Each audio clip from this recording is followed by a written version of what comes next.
आप लोग देखो, अभी तक हमने कैसे अंग्रेज आए, कैसे क्या किए, व्यापारी कंपनी थी, व्यापार को देश से आए थे, कैसे राजनीति में वो धीमे धीमे भाग लेते गए, उसको बताने का प्रयास कर रहा हूं। पहले तो व्यापारी थे, समय परिस्थिति के अनुसार वो राजनीति में भी भाग लेने लगे। यहाँ की सत्ता कमजोर होती गई, शासक उत्तर जो है सॉरी उत्तर मुगल काल में कमजोर होता गया, वो मुखौटा बन के रह गया। तो जो प्रांत थी, वो जो नवाब थे प्रांतों में, वो विद्रोही बनते गए, वो महत्वाकांक्षी बनते गए। तो बंगाल अपने से अलग होगा, बिहार अपने से अलग होगा, अवध प्रांत अपने से अलग, नवाब अलग हो गए, उड़ीसा के प्रांत अपने से विद्रोह करके जो है अलग हो गए। और अंग्रेजों ने उसको रीड किया। क्या किया? रीड किया। कहा कोई बात नहीं, सबसे समृद्ध प्रांत कौन है? बंगाल। कौन है? बंगाल है। सबसे समृद्ध प्रांत कौन था? बंगाल था। और बंगाल को जीतना उनके लिए आसान था, क्योंकि उनको जीतना कठिन भी था, लेकिन उनको जीतना आवश्यक था, क्योंकि वो सबसे समृद्ध था। और बंगाल में जो नवाब का शासन था, बंगाल में नवाबों का शासन था, और नवाबों को पराजित करना था। तो उन नवाबों को जो है पराजित करने का प्रयास किए, और उसी के क्रम में एक प्लासी का युद्ध हुआ। क्या हुआ? प्लासी का युद्ध हुआ। और प्लासी के युद्ध, अब उनको राजनीति में भाग लेना है, यह निर्णायक युद्ध था भारत के लिए, तो प्लासी का युद्ध कर। तो प्लासी का युद्ध हुआ 23 जून 1757 में। कब हुआ? 1757। और इस समय जो मुगल बादशाह एकदम कमजोर हो चुका था। अब ये अंग्रेजों के एक तरफ से संरक्षक, उनके संरक्षण में चला गया था। अब मुगल बादशाह उस समय कौन था? आलमगीर। कौन था? आलमगीर द्वितीय। कौन था? आलमगीर द्वितीय था। और प्लासी का जो युद्ध हुआ, वो किसके किसके बीचों में हुआ? बोलो। किसके किसके? अंग्रेज और बंगाल के नवाब के बीच में। अंग्रेज और बंगाल के नवाब के बीच में हुआ। और अंग्रेजी सेना का जो प्लासी के युद्ध में नेतृत्व किया, वो किया रॉबर्ट क्लाइव किया। कौन किया? रॉबर्ट क्लाइव ने किया। कितने सैनिक? 2900 सैनिकों के साथ। कितने सैनिक? बंगाल अंग्रेज सैनिकों का लीड रॉबर्ट क्लाइव ने किया, और 2900 सैनिकों के साथ। उस 2900 सैनिकों में 900 अंग्रेज थे और 2000 हिंदुस्तानी सैनिक। 900 अंग्रेज और 2000 हिंदुस्तानी सैनिक। कितने थे? 2000 हिंदुस्तानी सैनिक थे। उस समय बंगाल का जो नवाब था सिराजुद्दौला था। उस समय बंगाल का कौन नवाब था? सिराजुद्दौला था। कौन था? सिराजुद्दौला था। और सिराजुद्दौला बंगाल का जो नवाब था, बंगाल का युद्ध का कमान बंगाल के 3 राजद्रोहियों को सौंप दिया। किसको? 3 धोखेबाजों को सौंप दिया। 3 राजद्रोहियों को सौंप दिया। तो उसको नहीं मालूम था कि ये राजद्रोही धोखेबाज, लेकिन 3 अपने वफादार, उसके सिराजुद्दौला का वफादार थे उस समय, लेकिन क्या जाने कौन तो उसके साथ समझौता किया। तो 3 राजद्रोहियों को सौंप दिया। और पहला थे मीर जाफर, दूसरा यार लतीफ, तीसरा राजा दुर्लभ। मीर जाफर, यार लतीफ और राजा दुर्लभ राय।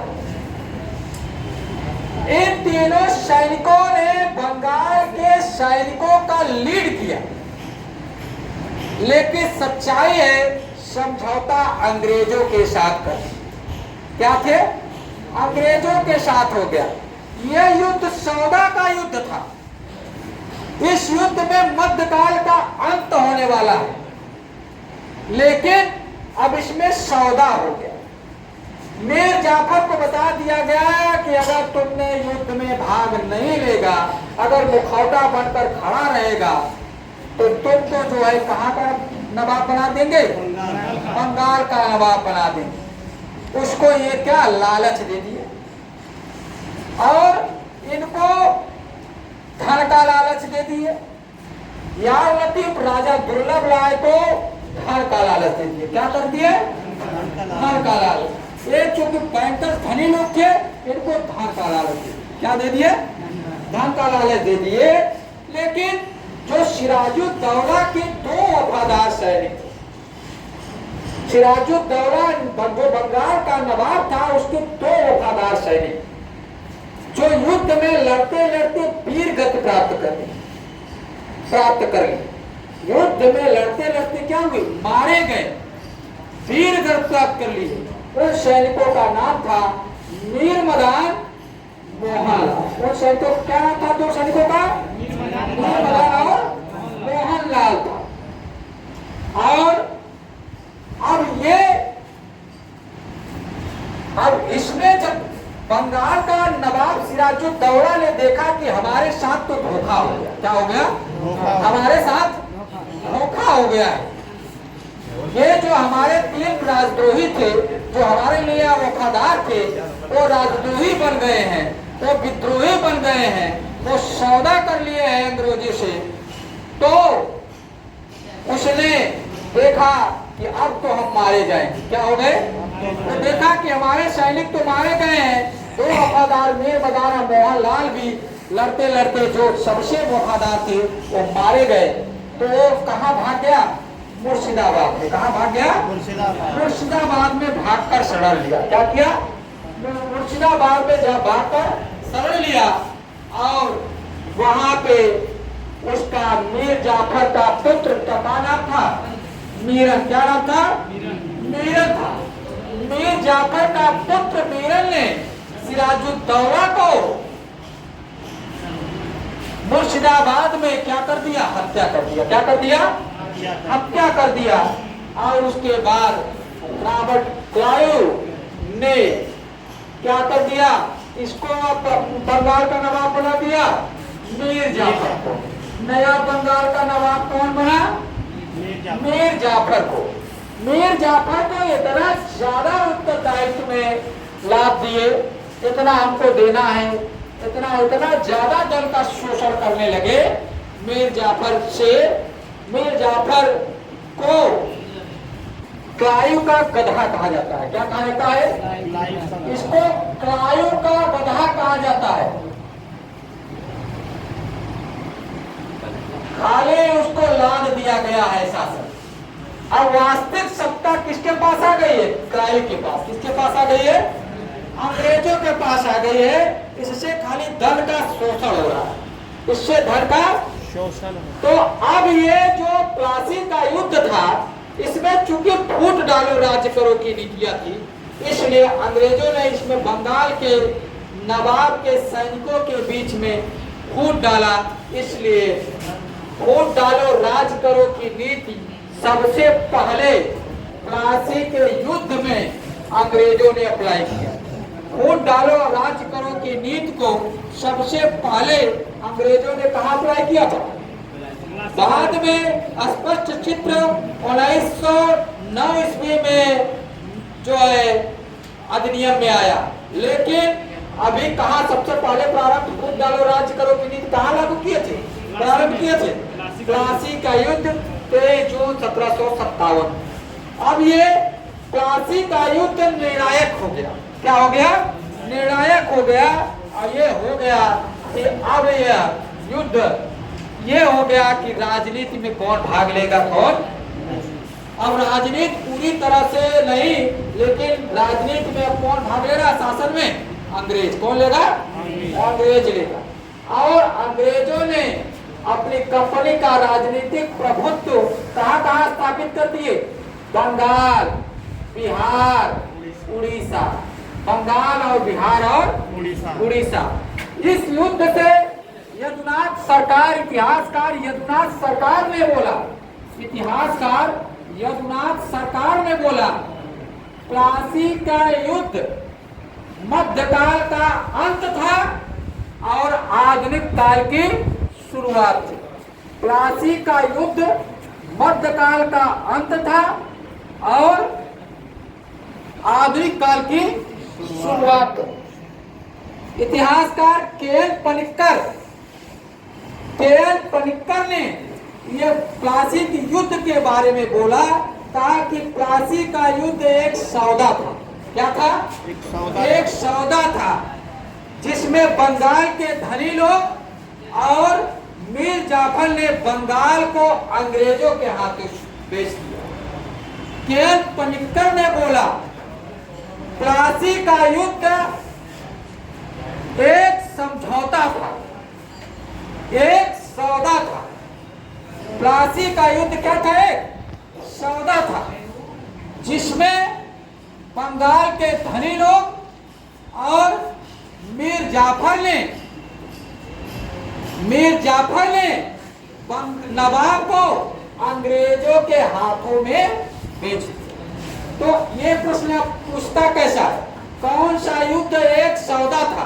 कौन सा युद्ध? बोलो, कौन सा युद्ध? प्लासी का युद्ध कब हुआ? 23 जून। कब हुआ? 23 जून 1700। किसके किसके बीचों में हुआ? अंग्रेज और बंगाल के नवाब में। विजयी कौन हुआ? पराजित कौन हुआ? पराजित हुआ बंगाल का नवाब का। बंगाल सेना का नेतृत्व कौन कर रहा था?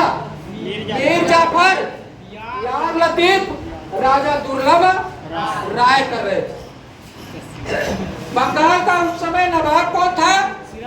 सिराजुद्दौला। मुगल बादशाह कौन था उस समय? प्लासी के युद्ध के समय आलमगीर द्वितीय था। कौन था? आलमगीर द्वितीय था। प्लासी के युद्ध में दो सैनिक जो वफादार थे नवाब के, जो वीर गति प्राप्त कर लिए, उनका नाम क्या था? मीर मदान और मोहनलाल। मीर मदान और मोहनलाल थे। वो क्या हुए? मारे गए कि जीवित थे? मारे गए। और अंग्रेजों सेना का नेतृत्व कौन कर रहा था? कितने सैनिकों के साथ? 2900 सैनिकों के साथ। कितने? 1900 अंग्रेज और 2000 हिंदुस्तानी सैनिक थे। और प्लासी के युद्ध में, युद्ध के बाद कौन नवाब बंगाल का बना? मीर जाफर बना। कौन बना? और जो सिराजुद्दौला का हत्या कौन किया? मीर जाफर का पुत्र मीरन। कौन किया? कहाँ किया? मुर्शिदाबाद में। कहाँ किया? मुर्शिदाबाद में। तो किसको क्लाइव का गधा कहा जाता है? मीर जाफर को। किसको कहा जाता है? और कौन सा युद्ध निर्णायक युद्ध था? कौन सा युद्ध था? प्लासी का। भारत के लिए अंग्रेजों के संबंध में कौन निर्णायक युद्ध था? प्लासी का युद्ध था। अंग्रेजों ने अपनी राजनीतिक प्रभुत्व का नींव किस युद्ध में डाले? प्लासी के युद्ध में। कौन सा युद्ध मध्यकाल का अंत और आधुनिक काल की शुरुआत थी? प्लासी का युद्ध। किसने कहा? यदुनाथ सरकार। किसने कहा? यदुनाथ। कौन सा युद्ध एक समझौता था? प्लासी का युद्ध एक समझौता था जिसमें कौन कौन समझौता किया? बंगाल के धनी और मीर जाफर ने नवाब को किसके हाथों में बेच दिया? अंग्रेजों के बीच में हाथों में बेच दिया। कौन से युद्ध में अपने राजद्रोहियों के द्वारा, अपने सैनिकों के द्वारा बंगाल का नवाब सौदा के माध्यम से अंग्रेजों के हाथों में बेचा गया? तो कौन सा युद्ध था? प्लासी का युद्ध था। कौन सा युद्ध था? ये कौन बोला था स्टेटमेंट? पनिक्कर। के.एल. पनिक्कर। इस प्रकार से प्लासी का युद्ध क्या हुआ? इंड हुआ, क्या हुआ?